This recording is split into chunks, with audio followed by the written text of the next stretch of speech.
Ele bateu nela e pegou, rodou. O motorista do caminhão atingido estava apavorado. Ele nem freou, porque se tivesse freado eu tinha reduzido, né? Se ele não bate em mim, ele ia sair capotando aí pra lá. O policial seguindo ele aí. Um suspeito, o Arley Ferreira de Aquino, de 24 anos, foi detido. Ele estava escondido embaixo desta carreta. O helicóptero da PM sobrevoou a região do bairro Nacional, mas ninguém foi encontrado. Boa tarde. Toda essa ação foi hoje cedo em Contagem, mas a PM tem tido trabalho. Teve perseguição também em Belo Horizonte à noite. Um bandido assaltou uma padaria, roubou um carro, fugiu da polícia, perdeu o controle da direção, sofreu um acidente e acabou preso.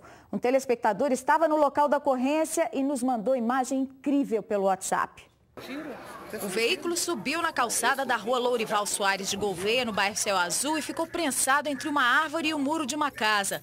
Mike William Moraes, de 20 anos, sofreu escoriações, pequenos cortes na cabeça, braços, joelho esquerdo. Foi medicado na UPA Venda Nova antes de ser levado para a delegacia do Detran. Com ele, a PM apreendeu um revólver calibre 38. Mike já tem passagens pela polícia por roubo. Segundo os militares, havia um outro carro escoltando o que ele dirigia, mas o motorista conseguiu escapar. Mike teria dito aos PMs que roubou o Hyundai porque recebeu uma encomenda para desmanche de uma loja na Avenida Pedro II e que receberia R$3.000 pelo serviço. Ainda segundo a PM, ele roubou o carro e assaltou uma padaria em poucos minutos no bairro Santa Branca. Na fuga, o ladrão passou por vários bloqueios da polícia até sofrer o acidente.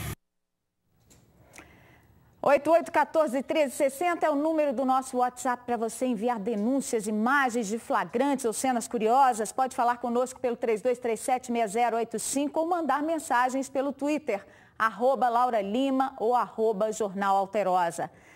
População denuncia situação péssima da saúde pública em Ribeirão das Neves. Um menino que foi atropelado, quebrou a perna há uma semana, aguarda até hoje para fazer cirurgia na UPA do bairro Justinópolis. Uma bebê de 4 meses que quebrou o braço teve o osso colado torto.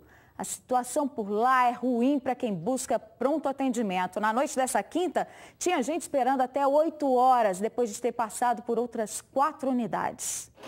A rotina é a mesma de quase toda unidade de saúde. Sala de espera lotada e pacientes sem nenhuma previsão de atendimento. Este rapaz afirma que chegou à UPA Justinópolis ao meio-dia. 8 horas depois, ainda estava esperando para ser atendido. Sem almoçar, sem jantar, a gente chega lá procurando saber o que está acontecendo, se estão atendendo, se vão chamar ou não. Eles nem sabem informar pra gente. A terceira vez que eu tô vindo aqui, sinceramente, mesma demora. Dona Creudinéia passou por 4 UPAs com a filha doente. Ela também aguardava há pelo menos 8 horas na unidade. Vai lá, fala que tá atendendo urgência, que urgência, com 2 clínicos lá dentro. É muito difícil, muita revolta. Você vê um filho sofrendo, não pode fazer nada, muito complicado. Mas ser atendido na UPA Justinópolis nem sempre significa o fim do problema. Em alguns casos, os pacientes internados aqui chegam a aguardar uma semana ou mais à espera de cirurgia. É o caso de Cauã. O menino foi atropelado e quebrou a perna no sábado passado. Uma semana depois, ele ainda estava na unidade esperando por uma cirurgia. Para piorar, a mãe do garoto afirma que a UPA só tinha dipirona e paracetamol para aliviar a dor da criança. Ele voltou de novo a sentir mais dor. Eu tô com medo de ter, sei lá, inflamado, alguma coisa assim, porque ele até onde estava melhor, e aí hoje ele já amanheceu pior. Aí eles falam que não tem vaga, que tem que esperar e que... É só isso, né? A filha de Dona Juliana também enfrenta o mesmo drama. A menina de 4 anos quebrou o braço e está internada na UPA sem saber quando será operada. Minha filha quebrou o braço, vai fazer 15 dias. Aí sábado eu retornei para fazer outro raio-x. Descobriram que o osso dela não está colando torto. Aí foi internou. Desde sábado que estou esperando vaga para outro hospital para fazer cirurgia até agora. Meu medo é o quê? Igual já está cicatrizando, de quebrar o braço da menina de novo, fazer cirurgia. A gente não sabe o risco que vai estar correndo. Tá difícil, tá difícil. Quando é que a gente vai ver uma melhora nesse sistema? Até o fim da manhã, nenhuma das crianças tinha sido transferida para um hospital. De acordo com a assessoria da UPA de Justinópolis, elas estão cadastradas na central de leitos mas até conseguirem uma vaga vão ficar recebendo o atendimento necessário na UPA mesmo. Ladrões entraram em uma lotérica cheia de gente e quebraram o vidro que protege os caixas com uma marreta para roubar todo o dinheiro que estava lá. A ação foi gravada pelas câmeras de segurança. Repare ao fundo, um homem de branco e de boné entrando na lotérica com uma bolsa na mão. Ele quebra com uma marreta o vidro do caixa e em seguida entra no local onde estavam as funcionárias. Um menor fica dando cobertura com uma arma de fogo. O outro assaltante vai até o cofre e pega todo o dinheiro.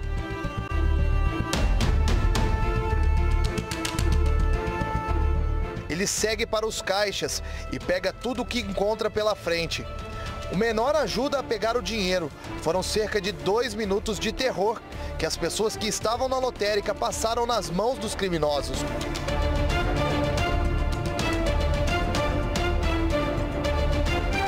Luciana estava em um dos caixas e ficou assustada com a brutalidade do assalto. Eles só falavam, passa logo o dinheiro, gritando, bravo, para passar logo, passar rápido. Segundo testemunhas, os bandidos deixaram a moto ligada neste local e fugiram por esta rua. Esta é a segunda vez que a lotérica é assaltada este ano. A PM acredita que os criminosos sejam da cidade de Machado. O local de chegada e a rota de fuga foi o mesmo local utilizado na ocorrência anterior, né, no mês de maio. As imagens do circuito interno irão ajudar no reconhecimento dos bandidos. O trabalho da Polícia Militar foi feito durante todo o dia, trabalho de busca de informações, de rastreamentos, no sentido da fuga, inclusive na zona rural, e agora é passar o registro para a autoridade de polícia judiciária e a gente vai trabalhar agora com levantamentos, com investigação.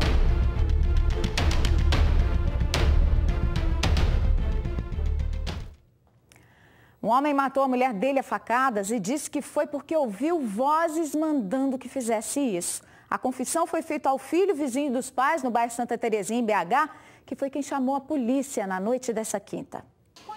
O crime chocou os vizinhos, que conheciam o casal há mais de 20 anos. Segundo eles, o homem que assassinou a esposa era tranquilo e ela também. A gente conhece ela sempre como uma pessoa excelente. Matar a troco de quê? De nada. Mas ele não estava bem da cabeça. Mas estava fazendo alguma loucura? Ele estava meio doente, né? Já teve esses problemas com ele várias vezes, de ficar assim e melhorar. Levo lá no SAMU, melhora e volta para casa, né? A pessoa estando doido, surtando, faz qualquer coisa. Ele não era uma pessoa, né?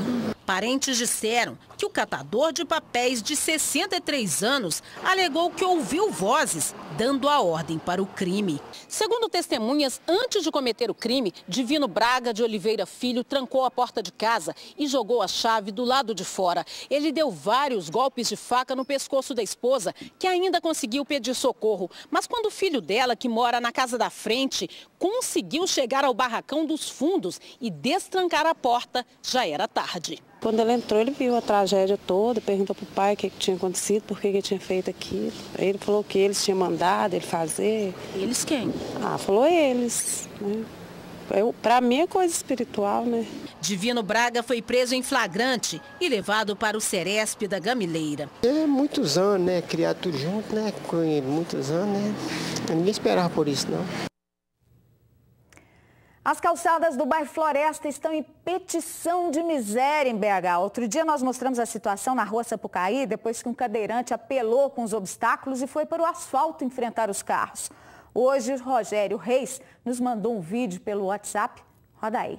Ele mostra como é que está o passeio da rua Matias Barbosa, esquina com Pouso Alegre. Além de estreito, com postes no meio da passagem, está todo quebrado, né, neste ponto aí. Segundo o Rogério, foi a Copasa que fez uma obra há mais de 120 dias e a calçada não foi refeita. A Prefeitura nos informou que um fiscal vai ao local agora à tarde para avaliar a situação do passeio e que a Copasa poderia ser notificada para poder refazer a calçada. Mas a companhia já se prontificou para fazer essa reforma. Mande sua denúncia, seu flagrante, pelo WhatsApp 8814-1360. Pode falar conosco, anote aí 3237-6085 ou mandar mensagem pelo Twitter, @LauraLimaLL ou @Jornal Alterosa. Uma manicure aposentada denuncia que foi estuprada por um homem conhecido dela que invadiu a casa de madrugada em BH.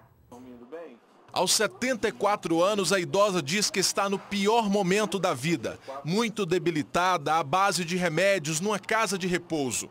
Sofre com as dores e principalmente com o trauma. A mágoa da senhora? É muito grande. Quero ver ele preso. E passa o que pela cabeça da senhora quando vem essa mágoa tão forte assim? É dele ser preso para mim poder ficar livre. Enquanto ele está livre, eu estou presa. Ela lembra com detalhes de tudo que aconteceu. Diz que o pedreiro que trabalhava para ela há cerca de 5 anos tocou o interfone de madrugada. Como ela não quis abrir a porta, pouco tempo depois o homem invadiu a casa pelo telhado, feito por ele mesmo, e foi direto para o quarto da idosa. O caso já está aqui na Delegacia Especializada de Atendimento ao Idoso e ao Deficiente. O suspeito do crime tem passagens por uso de drogas. Ele já foi localizado, mas ainda não foi ouvido. A polícia disse que está aguardando o resultado de um laudo do IML, que deve ficar pronto em até 30 dias, para saber se realmente houve o estupro. O que a gente tem, além das oitivas das testemunhas, são as declarações da vítima. Para robustecer mais ainda o inquérito, a gente tem que aguardar a prova material, que é o laudo. O filho da vítima disse que a família toda está abalada. E não é só mais com a minha mãe, é todo o psicológico de uma família que ele destruiu. Eu só quero que ele pague por que ele fez. Só isso. Eu quero que eu tornei isso público para que um bandido como esse não ficasse na rua e não cometesse mais atos como esse, como fez com minha mãe. 2 ladrões roubaram uma caminhonete, foram perseguidos pela PM, bateram e acabaram presos em Contagem de novo. Eles são cunhados e se preparavam para clonar o veículo e acertar contas com uma gangue rival. Os criminosos usaram este revólver calibre 32 para render a vítima e roubar a caminhonete no bairro Cabral, em Contagem.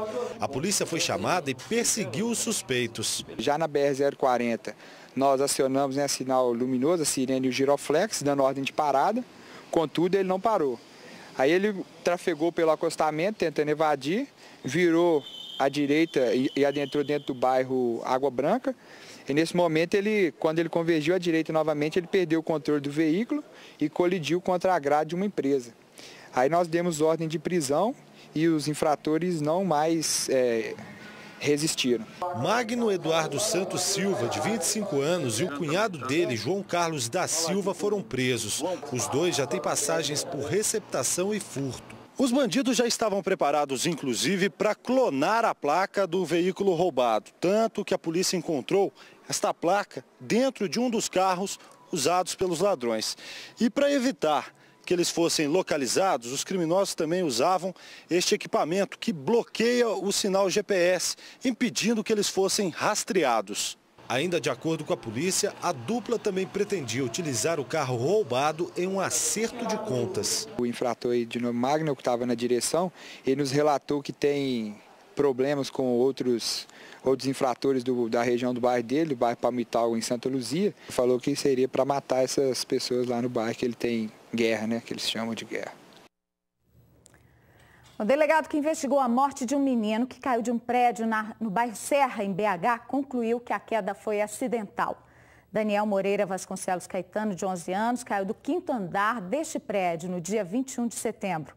O delegado João Francisco Barbosa Neto concluiu que não houve crime e nem envolvimento de uma outra pessoa. Ele entregou o inquérito à Justiça nesta quinta-feira e sugeriu o arquivamento do caso. É preciso ter mais consciência no uso da água. Tem gente fazendo absurdos. Olha só esse caso. O dono de um Pesque Pague, em Santo Antônio do Monte, no centro-oeste do estado, represou a água de um córrego, prejudicou dezenas de famílias, fez uma barragem que corre risco de arrebentar e provocar até uma tragédia. Pelo menos ele foi autuado pela prefeitura. O córrego nos fundos da chácara do Nelson secou há 2 meses. Eu tenho que vir aqui todo dia porque eu estou utilizando o meu poço que eu tenho para manter água dentro da minha casa. Eu estou utilizando ele para aguar as plantas, para dar as galinhas. Neste outro sítio, a situação é a mesma. A tristeza é muito grande ver um córrego que corri aqui há tantos anos, desde que nós compramos aqui. E aí agora está seco desse jeito que vocês estão vendo. O problema atinge todas as 26 famílias que moram na comunidade de Candinhos, zona rural de Santo Antônio do Monte. Segundo eles, tudo começou depois da construção deste pesque-pague.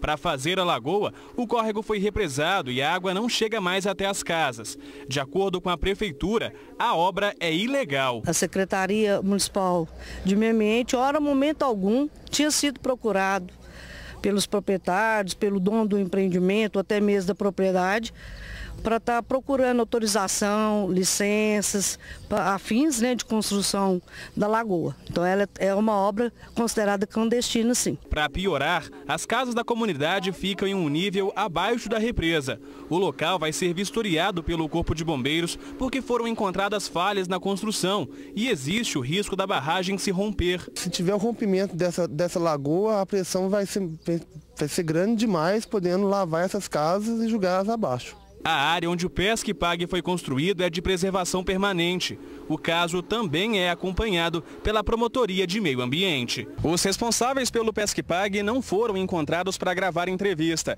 Para a Prefeitura, eles contaram que a empresa contratada para fazer a construção garantiu que a documentação estava em dia. 19 moradores procuraram a Secretaria Municipal de Meio Ambiente para fazer as denúncias. E 3 boletins de ocorrência foram registrados pela Polícia Militar. Apesar disso, a obra não foi embargada. A Secretaria pediu simplesmente que paralisasse e, como compensação ambiental do que já foi feito, que eles priorizem uma obra paralela, né, com um projeto com assinatura de responsabilidade técnica, onde a gente possa estar captando a água na boca da manilha e levando até o outro lado da comunidade, normalizando o problema da água para os moradores. Preciso que isso volte a correr água aí nesse córrego para nós aí. Se tiver como acertar a nossa água e ele continuar com o negócio dele, que seria interessante. O que a gente quer é que simplesmente que a água volte, porque está muito triste sem essa água aqui, faz muita falta para nós. Imagina no tempo seco desse.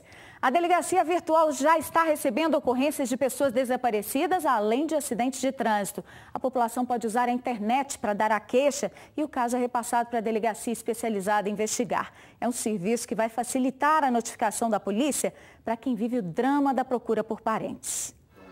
Há pouco mais de um ano, Priscila se juntou a 10 amigas para apoiar uma situação comum em todo o estado, o desaparecimento de crianças. Ela criou 3 páginas em redes sociais, onde são divulgadas fotos dos casos. Histórias como a de Emily Ferrari, garotinha de 6 anos, que sumiu em 2013, em Rio Pardo de Minas, no norte do estado. As pessoas, às vezes, vê uma criança desaparecida na rua, parecida, e às vezes prefere falar para a gente na rede social do que para a própria polícia, por medo, porque prefere assim, às vezes pede para a gente não divulgar o nome.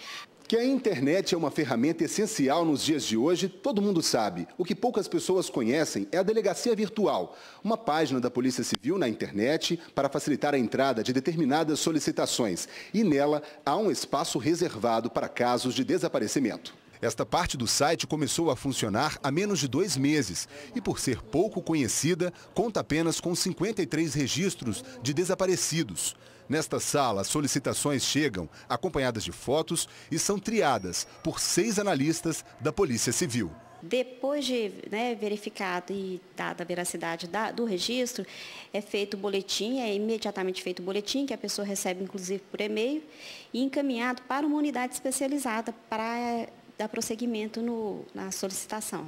Mesmo com toda a praticidade do mundo virtual, ainda há importância em procurar a divisão de referência da pessoa desaparecida. É que depois de divulgados, é daqui que os trabalhos dão andamento. O responsável pelo desaparecido tem que assinar um termo autorizando a divulgação de dados e imagem. Isso é legal. Se nós não tivermos esse documento, a gente não pode agilizar o cartazete e fazer a multiplicação dessa informação para aquelas redes que estão filiadas à nossa unidade. Tomara que mais esse serviço ajude essas famílias. O cantor Roger Hodgson, do Supertramp, faz show amanhã aqui em BH. Se os fãs já estão ansiosos, imagina os integrantes de uma banda cover. As camisetas em homenagem ao artista já estão prontas e o repertório afinadíssimo. Esta será a 4ª vez que o ex-vocalista do Supertramp vem a Belo Horizonte.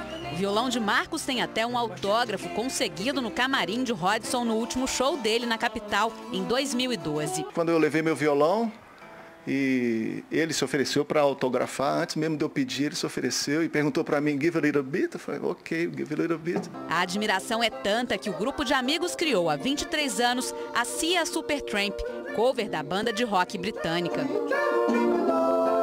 A gente já estava acostumado a ouvir aqui Milton Nascimento, 14 bis, e o Supertramp tem uma harmonia linda e muito parecida.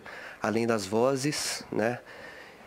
Muitos solos de piano, de saxofone, guitarra, isso tudo muito bem ligado, entrosado, harmonioso, lindo. Formado em 1969 pelo próprio Roger Hodgson, o Supertramp ajudou a popularizar o rock progressivo e chegou a vender 6 milhões de álbuns em meados da década de 1970. Agora, o ex-vocalista continua a divulgar os sucessos daquela época. Hodgson conhece o trabalho da banda mineira e para o show do próximo sábado fez até uma promessa para o grupo. Na última vez que nós encontramos com ele no camarim, no último show de 2012, nós entramos cantando uma música a capela, né? E quando ele ouviu essa música, ele falou, da próxima vez aqui em Belo Horizonte, eu vou trazer minha guitarra para tocar essa música para vocês. Had a dream, I was born to be naked in the eye of the storm. Aí vai.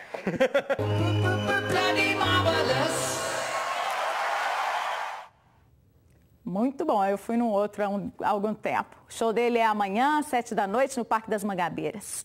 E olha, de hoje a domingo tem Caete no Teatro da Casa Azul, em Contagem. Ela participa do Festival Teatro Abobrinhas e apresenta os melhores humoristas do stand-up mineiro. Hoje e amanhã às 9 e domingo às 7 da noite. Um chinês que chegou para concorrer com os brasileiros é um dos destaques do Vroom deste domingo. Boa tarde, pessoal. Tudo bem? Os carros chineses ainda brigam para conquistar espaço. Mesmo assim, nem todas as marcas se arriscam no lucrativo segmento dos sedãs compactos. Mas o Vroom dessa semana vai mostrar um estreante que quer mudar essa história. É com o 530 que a Lifan pretende enfrentar Voyage, Siena e companhia. E o programa ainda vai apresentar o teste com a descendente das primeiras motos Big Trail, a Yamaha XT660R. Isso e muito mais, domingo às 8h30 da manhã. Até lá! Rosa no Parque em comemoração ao Mês das Crianças. Vai ter muita atração, brincadeiras, serviços para pais e filhos no Parque Lagoa do Nado, em BH. A montagem da estrutura já começou. É que de hoje para amanhã, o Parque Lagoa do Nado vai receber um evento em comemoração ao Mês das Crianças, o Alterosa no Parque. Assim como em anos anteriores, um dia de alegria e muita festa para a meninada. Peças teatrais, apresentações de mágico. A gente traz esse ano uma novidade, que é a Transitolândia, que vai tirar dúvidas e as crianças vão poder participar de atividades dentro de uma mini pista, com bicicletas elétricas, atividades como escola de circo, oficinas ambientais de reciclagem e muitas outras coisas. Este ano o evento também vai ser para os adultos. Em parceria com uma universidade, várias tendas serão montadas para oferecer serviços sociais. Vamos ter a orientação de como formatar um currículo, vamos ter orientações jurídicas, vamos ter o design de sobrancelhas, como fazer uma massagem, muitas outras atividades. Não deixem de comparecer.